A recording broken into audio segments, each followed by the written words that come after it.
students, it's Anuradha ma'am here. Welcome to my YouTube channel Make Concept Easy. आज के video lecture में class 11th entrepreneurship को continue करते हुए मैं आपको बताऊंगी कॉम्पिटेंसीज ऑफ एंटरप्रेन्योर। देखो, सबसे पहले आपको कॉम्पिटेंसी का मतलब पता होना चाहिए कि कॉम्पिटेंसी क्या होती है। कॉम्पिटेंसी का मतलब होता है कैपेसिटी, कॉम्पिटेंसी का मतलब होता है स्किलफुलनेस। यानी एक एंटरप्रेन्योर बनने के लिए आपके अंदर किस तरह की एबिलिटीज होनी चाहिए, क्या कैपेसिटी होनी चाहिए, क्या आपकी स्किल्स होनी चाहिए। तो आज के वीडियो लेक्चर में मैं आपको 12 कॉम्पिटेंसी डिटेल्ड वे में इजीएस्ट मैनर में एक्सप्लेन करूंगी। 12 कॉम्पिटेंसी एंटरप्रेन्योर के लिए इंपॉर्टेंट होती है। अगर वो एक सक्सेसफुल एंटरप्रेन्योर बनना चाहता है, सक्सेसफुल बिजनेसमैन बनना चाहता है, तो उसमें ये सारी कॉम्पिटेंसीज एसेंशियल है। सबसे पहली कॉम्पिटेंसी आती है इनिशिएटिव। देखो, एंटरप्रेन्योर को सबसे पहले फर्स्ट स्टेप लेनी चाहिए कोई भी वेंचर स्टार्ट करने के लिए, कोई भी नया काम शुरू करने के लिए उसे पहल करनी चाहिए। इनिशिएटिव का मतलब होता है फर्स्ट स्टेप। यानी जो पर्सन एक सक्सेसफुल एंटरप्रेन्योर बनना चाहता है उसके अंदर ऑब्जर्वेशन एबिलिटी होनी चाहिए। वो सोसाइटी का एक कीन ऑब्जर्वर होना चाहिए कि सोसाइटी में क्या ट्रेंड चल रही है, क्या कस्टमर की डिमांड है, किस तरह के प्रोडक्ट को कस्टमर लाइक करते हैं।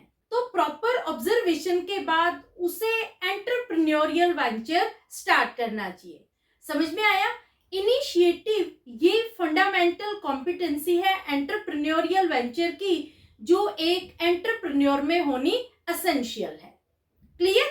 दूसरी कॉम्पिटेंसी आती है क्रिएटिविटी एंड इनोवेशन।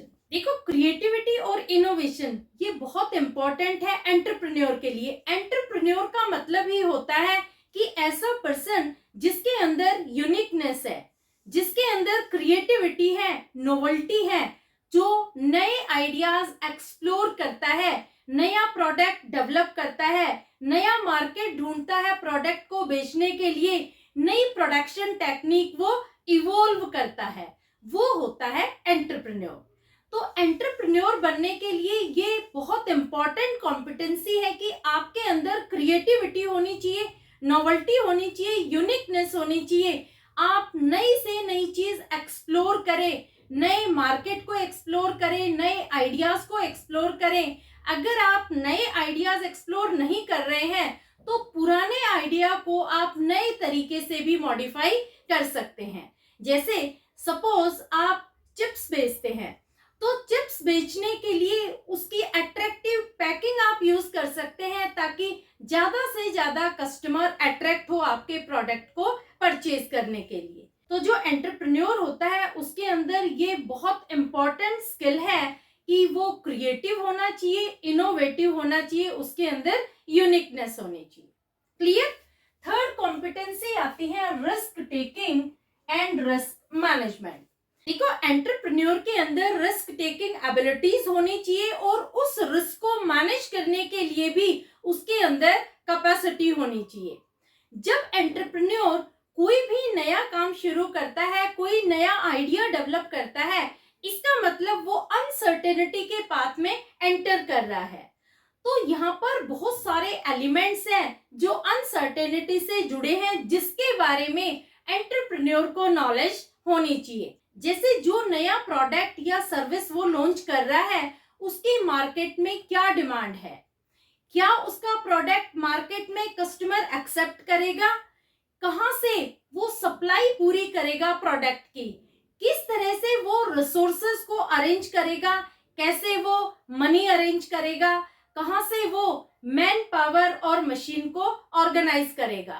तो इस तरह बहुत सारे रिस्क एसोसिएटेड होते हैं जब भी कोई नया प्रोडक्ट लॉन्च किया जाता है या नई सर्विस प्रोवाइड की जाती है। तो एंटरप्रेन्योर को पहले से ही इन सारे चैलेंजेस को मीट करने के लिए रेडी रहना चाहिए, क्योंकि उसे पता होना चाहिए ये अनसर्टेनिटी का पाथ है, यहाँ पर ऑब्स्टेकल और हर्डल्स तो ऑब्वियस है। अगर उसके पास सफिशिएंट मनी नहीं है तो किस तरह से अदर सोर्सेस से वो मनी अरेंज करेगा। इसका देखो एग्जाम्पल दे रही हूँ जो आपके एनसीईआरटी में गिवन है। 1977 में धीरू भाई अंबानी ने कैश क्रंच फेस किया था, तो उन्होंने क्या किया, पब्लिक को शेयर्स इश्यू कर दिए और कैपिटल रेज किया। यानी पैसा अरेंज करने के लिए उन्होंने शेयर्स इश्यू कर दिए पब्लिक को। तो ये क्या था, ये एक रिस्क था, लेकिन उन्होंने पैसा अरेंज करने के लिए ये रिस्क लिया। तो रिस्क टेकिंग कॉम्पिटेंसी भी एंटरप्रेन्योर के लिए इम्पोर्टेंट है, क्योंकि जब वो रिस्क लेगा तभी उसे रिवॉर्ड गेन होगा। क्लियर। नेक्स्ट कॉम्पिटेंसी आती है प्रॉब्लम सॉल्विंग। देखो, जब वो अनसर्टेनिटी के पाथ में एंटर कर रहा है तो वहां पर बहुत सारी प्रॉब्लम्स उसके सामने आएगी, बहुत सारी हर्डल्स आएगी, क्योंकि जब कोई भी पर्सन प्रोग्रेस करता है, सक्सेस अचीव करने की कोशिश करता है, तो रास्ते में बहुत सारी रुकावटें आती हैं। तो उन प्रॉब्लम को सोल्व करने के लिए उसके पास एक से ज्यादा ऑल्टरनेट अवेलेबल होनी चाहिए। यानी उसे उन स्ट्रेटजीज के बारे में, उन टेक्निक के बारे में नॉलेज होनी चाहिए कि अगर एक टेक्निक प्रॉब्लम को सोल्व करने में फेल हो जाती है तो दूसरी स्ट्रेटजी अप्लाई करके वो उस प्रॉब्लम को सोल्व कर पाएगा। जैसे देखो, रतन टाटा ने नैनो कार का प्लांट लगाया था वेस्ट बंगाल के सिंगूर में, लेकिन कुछ अनफोर्सीन कॉम्प्लेक्सिटीज की वजह से, कुछ पॉलिटिकल इश्यूज की वजह से उस प्लांट को शिफ्ट करना पड़ा गुजरात के सानंद में। तो ये क्या था, ये प्रॉब्लम का एक ऑल्टरनेटिव सॉल्यूशन था। उन्होंने गुजरात में नैनो कार का प्लांट शिफ्ट करके वहां पर काम शुरू कर दिया। तो जब भी कोई प्रॉब्लम आपके सामने आती है तो उसके लिए आपको ऑल्टरनेटिव सॉल्यूशन, ऑल्टरनेटिव स्ट्रेटजीज भी तैयार रखनी चाहिए, ताकि आपको किसी तरह का कोई लॉस इनकर ना हो। क्लियर। नेक्स्ट कॉम्पिटेंसी आती है लीडरशिप। देखो, एक एंटरप्रेन्योर को इफेक्टिव लीडर होना बहुत जरूरी है, ताकि वो अपनी टीम को पॉजिटिवली गाइड कर सके, उन्हें मोटिवेट कर सके, ताकि रिसोर्सेज का ऑप्टिमम यूटिलाइजेशन हो और वेस्टेज को मिनिमाइज किया जा सके। वो एक इन्फ्लुएंशियल लीडर होना चाहिए, यानी जो बात वो बोलता है उसकी टीम उसे फॉलो करे। क्लियर। तो एंटरप्रेन्योर बनने के लिए आपकी कम्युनिकेशन स्किल इफेक्टिव होनी चाहिए, आपके अंदर लीडिंग क्वालिटी होनी चाहिए। क्लियर। नेक्स्ट कॉम्पिटेंसी आती है परसिस्टेंस।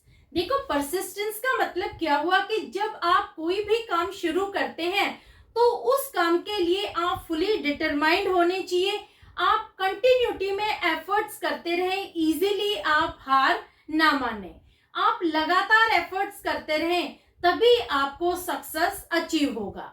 जैसे देखो, महिमा मेहरा ने हैंडमेड पेपर बनाया था हाथी छाप, उसमें उसने एलिफेंट डंग को यूज किया था, लेकिन एलिफेंट डंग यूज करने से पहले बहुत सारे एक्सपेरिमेंट किए थे दूसरे मटेरियल यूज करके, लेकिन फाइनली उसने डिसाइड किया कि एलिफेंट डंग को यूज करके ही हैंडमेड पेपर बनाया जाएगा। तो देखो, एक प्रोडक्ट को बनाने के लिए बहुत सारे एक्सपेरिमेंट्स किए जाते हैं और मार्केट में भी प्रोडक्ट को एक्सेप्ट करने में टाइम लगता है। यानी जब आप प्रोडक्ट लॉन्च कर रहे हैं तो आप फुली डिटरमाइंड होने चाहिए और आपके अंदर पेशेंस भी होना चाहिए, तभी आप सक्सेस अचीव कर पाएंगे। देखो, दूसरा एग्जांपल आप ले सकते हैं, जब मिक्सर ग्राइंडर मार्केट में आया तो इसके ज्यादा कस्टमर नहीं थे, लेकिन आज की तारीख में किचन अप्लायंसेस का ये एक एसेंशियल पार्ट बन गया है। यानी हर घर के किचन में आपको मिक्सर ग्राइंडर मिलेगा। तो जब कोई भी नया प्रोडक्ट लॉन्च होता है मार्केट में तो उसे एक्सेप्ट करने में थोड़ा टाइम लगता है, इस वजह से आपको पेशेंस रखना रिक्वायर्ड होता है। क्लियर। नेक्स्ट कॉम्पिटेंसी आती है क्वालिटी परफॉर्मेंस। देखो, जब आप कोई भी प्रोडक्ट बना रहे हैं या कोई भी सर्विस प्रोवाइड कर रहे हैं तो आपको कभी भी क्वालिटी से कॉम्प्रोमाइज नहीं करना चाहिए। सबसे पहले आपको एक स्टैंडर्ड सेट करना चाहिए या किसी दूसरे के सेट किए हुए स्टैंडर्ड से प्रोडक्ट को कंपेयर करना चाहिए। अगर किसी तरह के कोई डिफरेंसेस, कोई डेविएशन अराइज होता है क्वालिटी में, तो उस क्वालिटी को आपको इमीडिएटली मीट करना चाहिए, तभी आपके प्रोडक्ट की डिमांड मार्केट में इंक्रीज होगी। जैसे देखो, स्टीव जॉब्स का जो एप्पल का फोन है, आईपॉड है, ये क्या है? ये क्वालिटी प्रोडक्ट है। भले ही ये महंगे हैं, लेकिन आज भी इनकी डिमांड मार्केट में अवेलेबल है। आज भी लोग एप्पल को प्रेफर करते हैं, उसे परचेज करना चाहते हैं, क्योंकि एक बार अगर आप एप्पल का फोन ले लेते हैं तो आपको सालों साल दूसरा फोन खरीदने की रिक्वायरमेंट नहीं होती। तो क्वालिटी से कभी भी कॉम्प्रोमाइज नहीं करना चाहिए। आपको सबसे पहले स्टैंडर्ड सेट करने चाहिए और फिर क्वालिटी प्रोडक्ट को स्टैंडर्ड से कंपेयर करना चाहिए कि हमारा प्रोडक्ट एज पर स्टैंडर्ड है कि नहीं। Next competency is information seeking. देखो, इंफॉर्मेशन ये बहुत इंपॉर्टेंट है बिजनेस के फेलियर और सक्सेस के लिए। आप किस तरह की इंफॉर्मेशन एक्वायर कर रहे हैं, इंफॉर्मेशन रिलायबल है कि नहीं है, ये भी आपको पता होना चाहिए। दूसरा, सोर्स ऑफ इंफॉर्मेशन क्या है, कहां से आप इंफॉर्मेशन ले रहे हैं और किस तरह की इंफॉर्मेशन आप ले रहे हैं, क्योंकि एक सही इंफॉर्मेशन आपके बिजनेस को ग्रो करेगी, आपके बिजनेस को सक्सेस अचीव करवाएगी, और गलत इंफॉर्मेशन आपके बिजनेस का डिक्लाइन करवाएगी, आपके बिजनेस का फेलियर करवाएगी। इंफॉर्मेशन गेन करने के लिए आप रिसर्च भी कंडक्ट कर सकते हैं, आप पब्लिक ओपिनियन भी ले सकते हैं, फीडबैक भी ले सकते हैं, ताकि आप अपने बिजनेस को प्रॉस्परस कर सके। क्लियर? नेक्स्ट कॉम्पिटेंसी है सिस्टमैटिक प्लानिंग। देखो, जब एंटरप्रेन्योर कोई भी बिजनेस स्टार्ट करता है, कोई भी वेंचर स्टार्ट करता है, तो उसके पास लिमिटेड रिसोर्सेज होते हैं, लिमिटेड मनी होती है, लिमिटेड मैन पावर होती है, लिमिटेड मशीनरी होती है। यानी जो 3M है ये लिमिटेड होते हैं। दूसरा, टाइम भी लिमिटेड होता है। तो इन सारे रिसोर्सेज को वो वेस्ट नहीं कर सकता। इस वजह से वो एक सिस्टमैटिक प्लानिंग करता है, एक ब्लूप्रिंट डेवलप करता है, ताकि सारे रिसोर्सेज का इफेक्टिवली यूज हो सके और वेस्टेज को एलिमिनेट किया जा सके। क्लियर? तो एक एंटरप्रेन्योर बनने के लिए बहुत जरूरी है कि आप इफेक्टिव प्लानर हो। आप सबसे पहले प्लान आउट करें अपने बिजनेस का, जो बिजनेस आप स्टार्ट करने वाले हैं, जो प्रोडक्ट आप डेवलप करने वाले हैं, उसके बारे में पहले आपको एक प्रॉपर ब्लूप्रिंट डेवलप करना चाहिए, एक सिस्टमैटिक प्लानिंग करनी चाहिए, और बाद में ही अपना प्रोडक्ट लॉन्च करना चाहिए। क्लियर? नेक्स्ट कॉम्पिटेंसी आती है परसुएशन एंड इन्फ्लुएंसिंग अदर्स। देखो, परसुएशन का मतलब क्या होता है? दूसरों को राजी करना, दूसरों को मनाना। तो एंटरप्रेन्योर के अंदर ये स्किल होनी चाहिए कि वो दूसरों को इजीली परसुएड कर सके। जो भी उसके प्रोडक्ट के क्वालिटी पॉइंट्स है, उन्हें वो हाईलाइट कर सके कि हम आपको क्वालिटी प्रोडक्ट देंगे और रीजनेबल प्राइस पर देंगे। चाहे वो इंडिविजुअल को सोसाइटी में परसुएट कर रहा है या अपने एम्प्लॉइज को ऑर्गेनाइजेशन में परसुएट कर रहा है, वो एक इन्फ्लुएंसर होना चाहिए, वो एक मोटिवेटर होना चाहिए, प्रॉपर गाइड होना चाहिए, ताकि उसकी कही हुई बात का, उसकी कम्युनिकेशन स्किल का दूसरों पर इफेक्ट हो, दूसरे इजीली परसुएड हो जाए उसके प्रोडक्ट को परचेज करने के लिए। Clear? Next point is enterprise launching competencies. देखो, हर सोसाइटी में हर पर्सन के पास रिसोर्सेज अवेलेबल होते हैं, लेकिन वो अपॉर्चुनिटी का फायदा नहीं उठाता।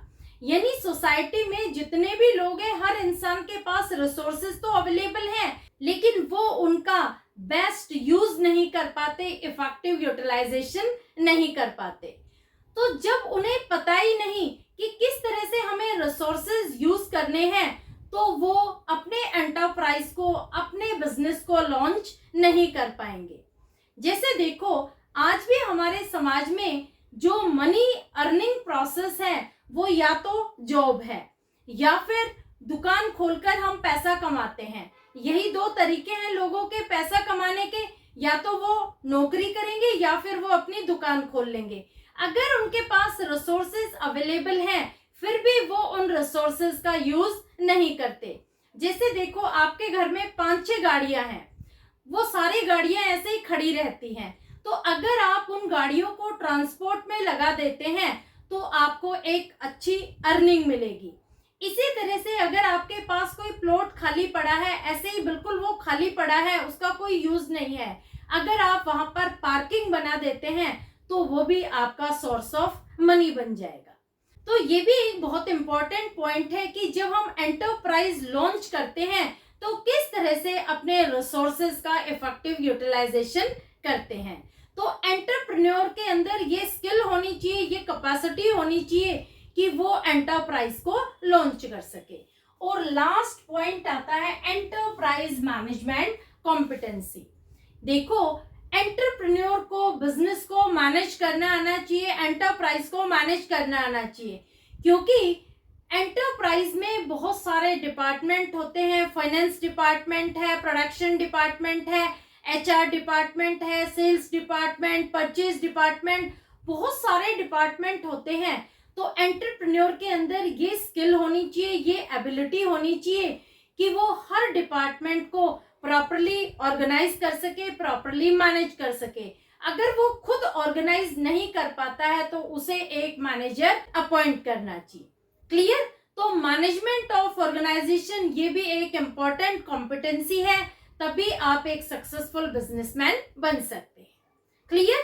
तो होपफुली आज के वीडियो लेक्चर में 12 कॉम्पिटेंसी मैंने आपको बताई है। सारी कॉम्पिटेंसी आपको अच्छे से क्लियर हो गई होंगी। फिर भी किसी तरह की कोई क्वेरी हो तो feel free to comment in comment box. ये जितने भी पॉइंट्स मैंने आपको एक्सप्लेन किए हैं, ये सारे मैंने आपको एज पर एनसीईआरटी एक्सप्लेन किए हैं। सारे पॉइंट आपके एनसीईआरटी में गिवन है। क्लियर? तो होपफुली सारे पॉइंट आपको क्लियर हो गए होंगे। फिर भी कोई क्वेरी हो तो आप कमेंट बॉक्स में कमेंट कर देना, मैं आपको क्लियर कर दूंगी। Thank you so much.